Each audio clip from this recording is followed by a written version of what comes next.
വിശുദ്ധ മത്തായി എഴുതിയ സുവിശേഷം 28-ാം അധ്യായം 1 മുതൽ 10 വരെയുള്ള വാക്യങ്ങൾ. സാബത്തിന് ശേഷം ആഴ്ചയുടെ 1-ാം ദിവസം രാവിലെ മഗ്ദലേന മറിയവും മറ്റേ മറിയവും ശവകുടീരം സന്ദർശിക്കാൻ വന്നു.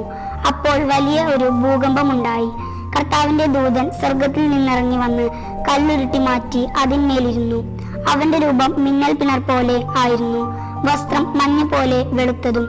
അവനെ കുറിച്ചുള്ള ഭയം നിമിത്തം കാവൽക്കാർ വിറപൂണ്ട് മരിച്ചവരെ പോലെയായി. ദൂതൻ സ്ത്രീകളോട് പറഞ്ഞു, ഭയപ്പെടേണ്ട, ക്രൂശിക്കപ്പെട്ട യേശുവിനെയാണ് നിങ്ങൾ അന്വേഷിക്കുന്നതെന്ന് എനിക്കറിയാം. അവൻ ഇവിടെയില്ല. താൻ അരുൾ ചെയ്തതുപോലെ അവൻ ഉയർപ്പിക്കപ്പെട്ടു. അവൻ കിടന്ന സ്ഥലം വന്നു കാണുവിൻ. വേഗം പോയി അവന്റെ ശിഷ്യന്മാരോട് അവൻ മരിച്ചവരുടെ ഇടയിൽ നിന്ന് ഉയർപ്പിക്കപ്പെട്ടു എന്നും നിങ്ങൾക്ക് മുൻപേ ഗലീലയിലേക്ക് പോകുമെന്നും അവിടെ വെച്ച് നിങ്ങൾ അവനെ കാണുമെന്നും പറയുവിൻ.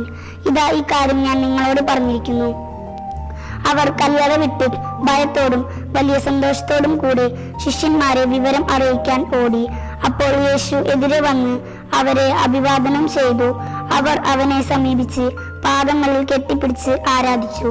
യേശു അവരോട് പറഞ്ഞു, ഭയപ്പെടേണ്ട, നിങ്ങൾ ചെന്ന് എന്റെ സഹോദരന്മാരോട് ഗലീലയിലേക്ക് പോകണമെന്നും അവിടെ അവർ എന്നെ കാണുമെന്നും പറയുക. ഈശോയെ, അങ്ങയുടെ ഉദ്ധാനത്തിലുള്ള വിശ്വാസം നൽകി എന്നെ അനുഗ്രഹിക്കണമേ.